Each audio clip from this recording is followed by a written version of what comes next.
विलापगीत अध्याय 1। उपद्रव में यरूशलेम। जो नगरी लोगों से भरपूर थी, वह अब कैसी अकेली बैठी हुई है। वह क्यों एक विधवा के समान बन गई।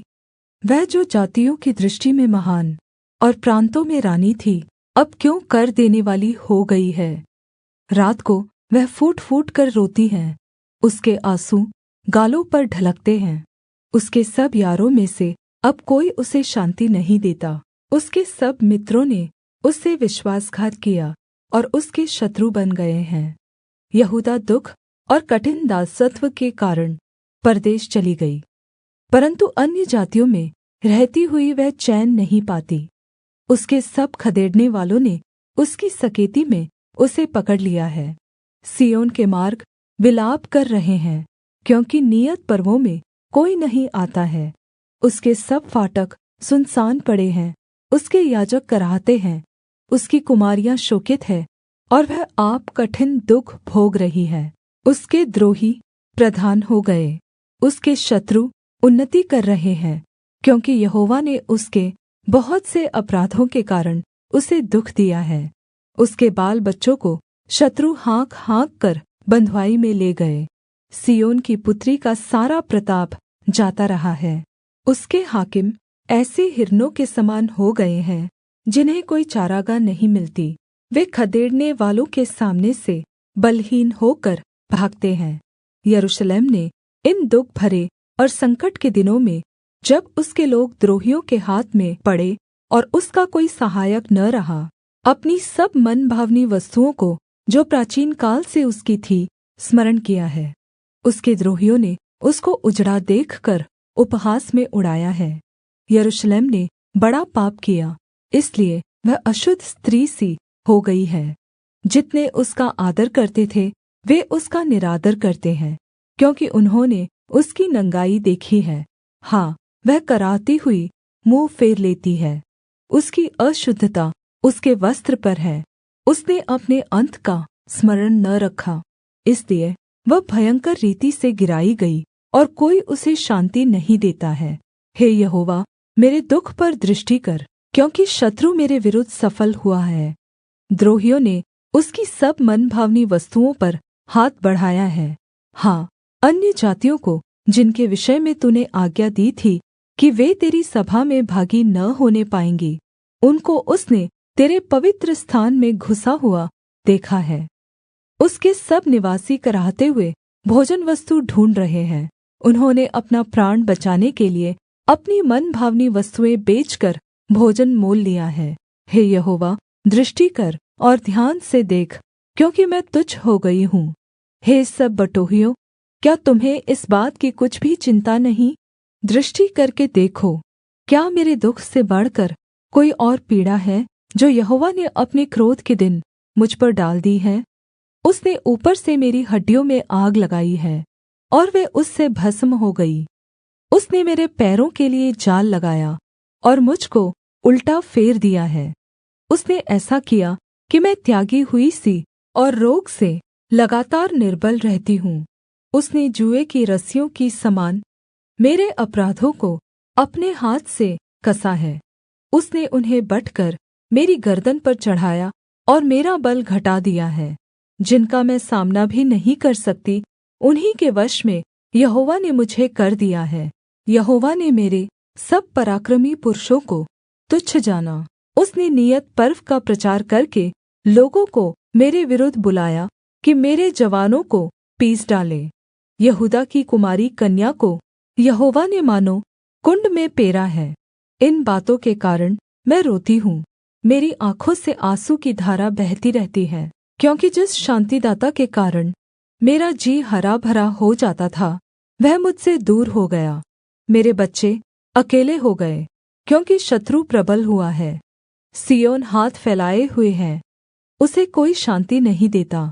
यहोवा ने याकूब के विषय में यह आज्ञा दी है कि उसके चारों ओर के निवासी उसके द्रोही हो जाए। यरूशलेम उनके बीच अशुद्ध स्त्री के समान हो गई है। यहोवा सच्चाई पर है, क्योंकि मैंने उसकी आज्ञा का उल्लंघन किया है। हे सब लोगों, सुनो और मेरी पीड़ा को देखो। मेरे कुमार और कुमारियाँ बँधुआई में चली गई हैं। मैंने अपने मित्रों को पुकारा, परन्तु उन्होंने भी मुझे धोखा दिया। जब मेरे याजक और पुरनिये इसलिए भोजनवस्तु ढूँढ़ रहे थे कि खाने से उनका जी हरा हो जाए, तब नगर ही में उनके प्राण छूट गए। हे यहोवा, दृष्टि कर, क्योंकि मैं संकट में हूँ। मेरी अंतड़ियाँ ऐंठी जाती हैं, मेरा हृदय उलट गया है, क्योंकि मैंने बहुत बलवा किया है। बाहर तो मैं तलवार से निर्वंश होती हूँ और घर में मृत्यु विराज रही है।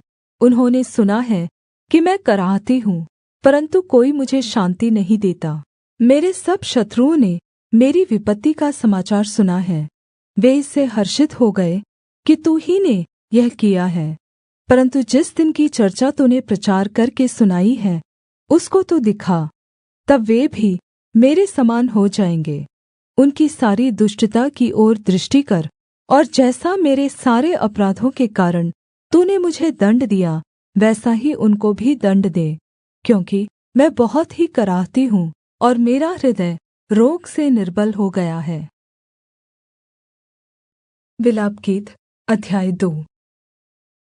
यरूशलेम के साथ परमेश्वर का क्रोध। यहोवा ने सिय्योन की पुत्री को किस प्रकार अपने कोप के बादलों से ढाँप दिया है। उसने इस्राएल की शोभा को आकाश से धरती पर पटक दिया और कोप के दिन अपने पाँवों की चौकी को स्मरण नहीं किया। यहोवा ने याकूब की सब बस्तियों को निष्ठुरता से नष्ट किया है। उसने रोष में आकर यहूदा की पुत्री के दृढ़ गढ़ों को ढाकर मिट्टी में मिला दिया है। उसने हाकिमों समेत राज्य को अपवित्र ठहराया है। उसने क्रोध में आकर इस्राएल के सींग को जड़ से काट डाला है। उसने शत्रु के सामने उनकी सहायता करने से अपना दाहिना हाथ खींच लिया है। उसने चारों ओर भस्म करती हुई लौ के समान याकूब को जला दिया है। उसने शत्रु बनकर धनुष चढ़ाया और बैरी बनकर दाहिना हाथ बढ़ाए हुए खड़ा है, और जितने देखने में मनभावने थे उन सब को उसने घात किया। सिय्योन की पुत्री के तम्बू पर उसने आग के समान अपनी जलजलाहट भड़का दी है। यहोवा शत्रु बन गया, उसने इस्राएल को निगल लिया।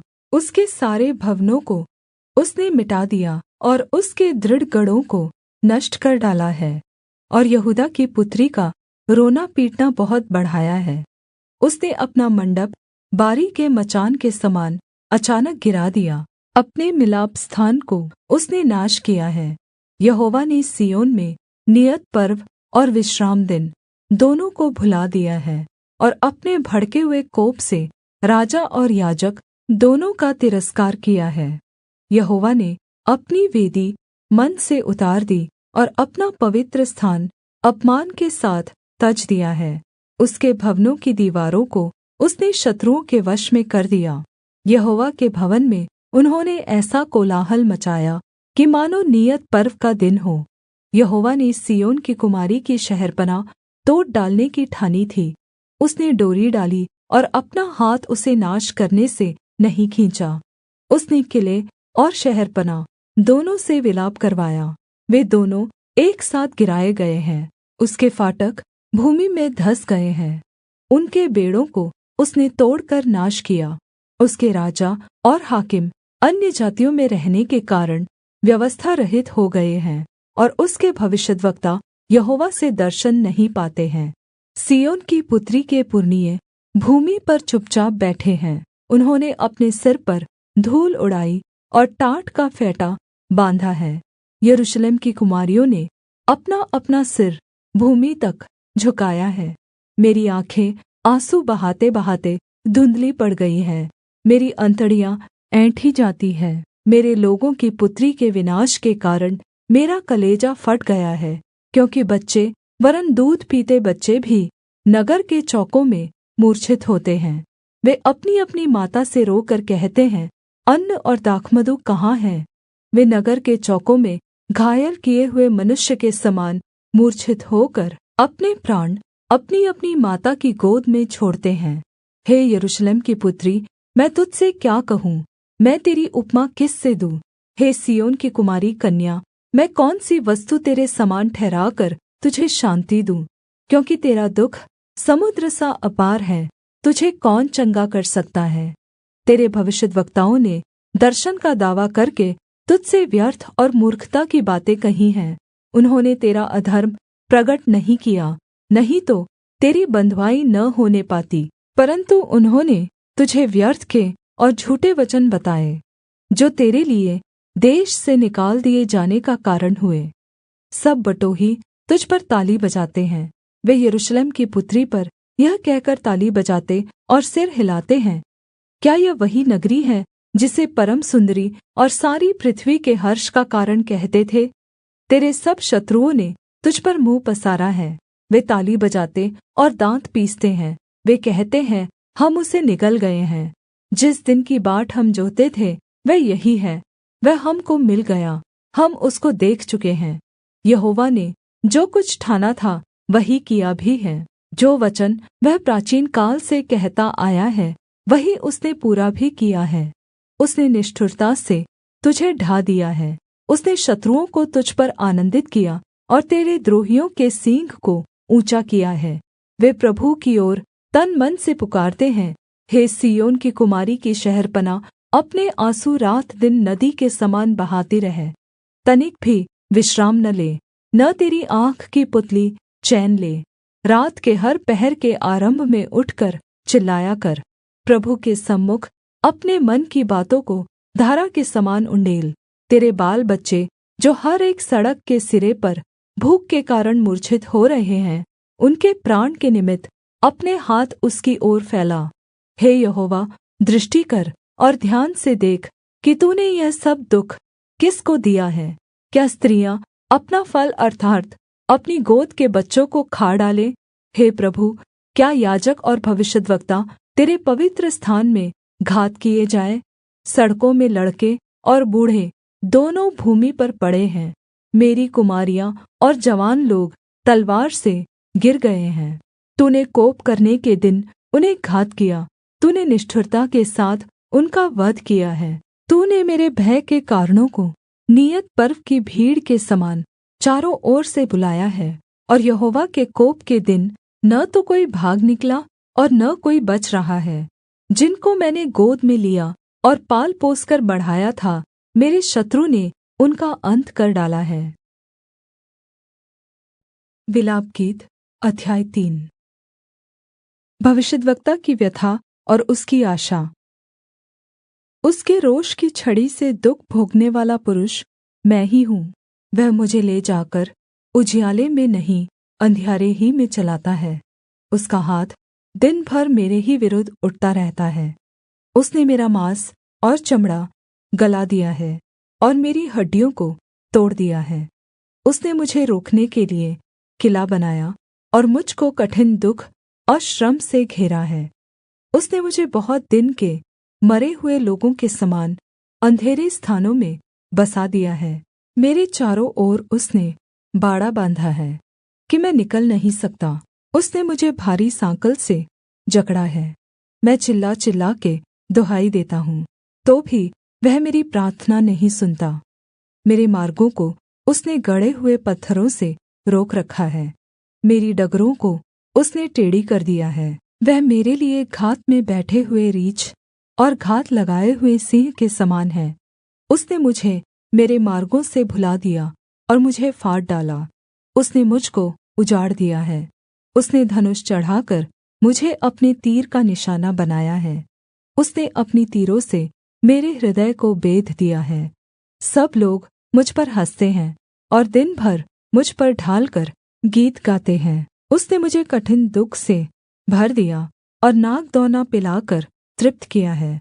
उसने मेरे दाँतों को कंकड़ से तोड़ डाला और मुझे राख से ढाँप दिया है और मुझ को मन से उतारकर कुशल से रहित किया है। मैं कल्याण भूल गया हूँ, इसलिए मैंने कहा, मेरा बल नष्ट हुआ और मेरी आशा जो यहोवा पर थी वह टूट गई है। मेरा दुःख और मारा-मारा फिरना, मेरा नागदौने और विष का पीना स्मरण कर मैं उन्हीं पर सोचता रहता हूँ। इससे मेरा प्राण ढला जाता है, परन्तु मैं यह स्मरण करता हूँ, इसलिए मुझे आशा है। हम मिट नहीं गए, यह यहोवा की महाकरुणा का फल है, क्योंकि उसकी दया अमर है, प्रति भोर वह नई होती रहती है। तेरी सच्चाई महान है। मेरे मन ने कहा, यहोवा मेरा भाग है, इस कारण मैं उसमें आशा रखूँगा। जो यहोवा की बाट जोहते और उसके पास जाते हैं, उनके लिए यहोवा भला है। यहोवा से उद्धार पाने की आशा रखकर चुपचाप रहना भला है। पुरुष के लिए जवानी में जुआ उठाना भला है। वह यह जानकर अकेला चुपचाप रहे कि परमेश्वर ही ने उस पर यह बोझ डाला है। वह अपना मुँह धूल में रखे, क्या जाने इसमें कुछ आशा हो। वह अपना गाल अपने मारने वाले की ओर फेरे और नामधराई सहता रहे, क्योंकि प्रभु मन से सर्वदा उतारे नहीं रहता। चाहे वह दुःख भी दे, तो भी अपनी करुणा की बहुतायत के कारण वह दया भी करता है, क्योंकि वह मनुष्यों को अपने मन से न तो दबाता है और न दुःख देता है। पृथ्वी भर के बन्दियों को पाँव के तले दलित करना, किसी पुरुष का हक़ परमप्रधान के सामने मारना और किसी मनुष्य का मुकद्दमा बिगाड़ना, इन 3 कामों को यहोवा देख नहीं सकता। यदि यहोवा ने आज्ञा न दी हो, तब कौन है कि वचन कहे और वह पूरा हो जाए? विपत्ति और कल्याण क्या दोनों परमप्रधान की आज्ञा से नहीं होते? इसलिए जीवित मनुष्य क्यों कुढ़कुढ़ाए और पुरुष अपने पाप के दण्ड को क्यों बुरा माने? हम अपने चाल चलन को ध्यान से परखें और यहोवा की ओर फिरें। हम स्वर्ग में वास करने वाले परमेश्वर की ओर मन लगाएँ और हाथ फैलाएँ और कहें, हमने तो अपराध और बलवा किया है और तूने क्षमा नहीं किया। तेरा कोप हम पर है, तू हमारे पीछे पड़ा है। तूने बिना तरस खाए घात किया है। तूने अपने को मेघ से घेर लिया है कि तुझ तक प्रार्थना न पहुँच सके। तूने हमको जाति-जाति के लोगों के बीच में कूड़ा करकट सा ठहराया है। हमारे सब शत्रुओं ने हम पर अपना-अपना मुँह फैलाया है। भय और गड्ढा, उजाड़ और विनाश हम पर आ पड़े हैं। मेरी आँखों से मेरी प्रजा की पुत्री के विनाश के कारण जल की धाराएँ बह रही हैं। मेरी आँख से लगातार आँसू बहते रहेंगे, जब तक यहोवा स्वर्ग से मेरी ओर न देखे। अपनी नगरी की सब स्त्रियों का हाल देखने पर मेरा दुःख बढ़ता है। जो व्यर्थ मेरे शत्रु बने हैं, उन्होंने निर्दयता से चिड़िया के समान मेरा आहेर किया है। उन्होंने मुझे गड्ढे में डालकर मेरे जीवन का अंत करने के लिए मेरे ऊपर पत्थर लुढ़काए हैं। मेरे सिर पर से जल बह गया। मैंने कहा, मैं अब नाश हो गया। हे यहोवा, गहरे गड्ढे में से मैंने तुझसे प्रार्थना की। तूने मेरी सुनी कि जो दुहाई देकर मैं चिल्लाता हूँ, उससे कान न फेर ले। जब मैंने तुझे पुकारा, तब तूने मुझसे कहा, मत डर। हे यहोवा, तूने मेरा मुकद्दमा लड़कर मेरा प्राण बचा लिया है। हे यहोवा, जो अन्याय मुझ पर हुआ है, उसे तूने देखा है। तू मेरा न्याय चुका। जो बदला उन्होंने मुझसे लिया और जो कल्पनाएँ मेरे विरुद्ध की, उन्हें भी तूने देखा है। हे यहोवा, जो कल्पनाएँ और निन्दा वे मेरे विरुद्ध करते हैं, वे भी तूने सुनी हैं। मेरे विरोधियों के वचन और जो कुछ भी वे मेरे विरुद्ध लगातार सोचते हैं, उन्हें तू जानता है। उनका उठना बैठना ध्यान से देख। वे मुझ पर लगते हुए गीत गाते हैं। हे यहोवा, तू उनके कामों के अनुसार उनको बदला देगा। तू उनका मन सुन कर देगा। तेरा श्राप उन पर होगा। हे यहोवा, तू अपने कोप से उनको खदेड़-खदेड़ कर धरती पर से नाश कर देगा। विलाप गीत अध्याय 4। सिय्योन की अधोगति। सोना कैसे खोटा हो गया, अत्यन्त खरा सोना कैसे बदल गया है। पवित्र स्थान के पत्थर तो हर एक सड़क के सिरे पर फेंक दिए गए हैं। सिय्योन के उत्तम पुत्र जो कुन्दन के तुल्य थे, वे कुम्हार के बनाए हुए मिट्टी के घड़ों के समान कैसे तुच्छ गिने गए हैं। गीदड़ीन भी अपने बच्चों को थन से लगाकर पिलाती है, परन्तु मेरे लोगों की बेटी वन के शुतुर्मुर्गों के तुल्य निर्दयी हो गई है। दूध पीते बच्चों की जीभ प्यास के मारे तालू में चिपट गई है। बाल बच्चे रोटी माँगते हैं, परन्तु कोई उनको नहीं देता। जो स्वादिष्ट भोजन खाते थे, वे अब सड़कों में व्याकुल फिरते हैं। जो मखमल के वस्त्रों में पले थे अब घूरों पर लेटते हैं। मेरे लोगों की बेटी का अधर्म सदोम के पाप से भी अधिक हो गया, जो किसी के हाथ डाले बिना भी क्षण भर में उलट गया था। उसके कुलीन हिम से निर्मल और दूध से भी अधिक उज्ज्वल थे। उनकी देह मूँगों से अधिक लाल और उनकी सुन्दरता नीलमणि की सी थी। परन्तु अब उनका रूप अंधकार से भी अधिक काला है। वे सड़कों में पहचाने नहीं जाते। उनका चमड़ा हड्डियों में सट गया और लकड़ी के समान सूख गया है। तलवार के मारे हुए भूख के मारे हुओं से अधिक अच्छे थे, जिनका प्राण खेत की उपज बिना भूख के मारे सूखता जाता है। दयालु स्त्रियों ने अपने ही हाथों से अपने बच्चों को पकाया है। मेरे लोगों के विनाश के समय वे ही उनका आहार बन गए। यहोवा ने अपनी पूरी जलजलाहट प्रगट की। उसने अपना कोप बहुत ही भड़काया और सिय्योन में ऐसी आग लगाई जिससे उसकी नींव तक भस्म हो गई है। पृथ्वी का कोई राजा या जगत का कोई निवासी इसका कभी विश्वास न कर सकता था कि द्रोही और शत्रु यरूशलेम के फाटकों के भीतर घुसने पाएँगे। यह उसके भविष्यद्वक्ताओं के पापों और उसके याजकों के अधर्म के कामों के कारण हुआ है, क्योंकि वे उसके बीच धर्मियों की हत्या करते आए हैं। वे अब सड़कों में अंधे सरीखे मारे-मारे फिरते हैं और मानो लहू की छींटों से यहाँ तक अशुद्ध है कि कोई उनके वस्त्र नहीं छू सकता। लोग उनको पुकारकर कहते हैं, अरे अशुद्ध लोगों, हट जाओ, हमको मत छुओ। जब वे भागकर मारे-मारे फिरने लगे, तब अन्यजाति लोगों ने कहा, भविष्य में वे यहाँ टिकने नहीं पाएँगे। यहोवा ने अपने कोप से उन्हें तितर-बितर किया, वह फिर उन पर दयादृष्टि न करेगा। न तो याजकों का सम्मान हुआ और न पुरनियों पर कुछ अनुग्रह किया गया। हमारी आँखें व्यर्थ ही सहायता की बाट जोहते-जोहते धुंधली पड़ गई हैं। हम लगातार एक ऐसी जाति की ओर ताकते रहे जो बचा नहीं सकी। लोग हमारे पीछे ऐसे पड़े कि हम अपने नगर के चौकों में भी नहीं चल सके। हमारा अंत निकट आया, हमारी आयु पूरी हुई, क्योंकि हमारा अंत आ गया था। हमारे खदेड़ने वाले आकाश के उकाबों से भी अधिक वेग से चलते थे। वे पहाड़ों पर हमारे पीछे पड़ गए और जंगल में हमारे लिए घात लगाकर बैठ गए। यहोवा का अभिषिक्त जो हमारा प्राण था और जिसके विषय हमने सोचा था कि अन्य जातियों के बीच हम उसकी शरण में जीवित रहेंगे, वह उनके खोदे हुए गड्ढों में पकड़ा गया। हे एदोम की पुत्री, तू जो ऊस देश में रहती है, हर्षित और आनन्दित रह, परन्तु यह कटोरा तुझ तक भी पहुँचेगा और तू मतवाली होकर अपने आप को नंगा करेगी। हे सिय्योन की पुत्री, तेरे अधर्म का दण्ड समाप्त हुआ, वह फिर तुझे बँधुआई में न ले जाएगा। परन्तु हे एदोम की पुत्री, तेरे अधर्म का दण्ड वह तुझे देगा, वह तेरे पापों को प्रगट कर देगा। विलाप गीत अध्याय 5। पुनर्स्थापना की प्रार्थना।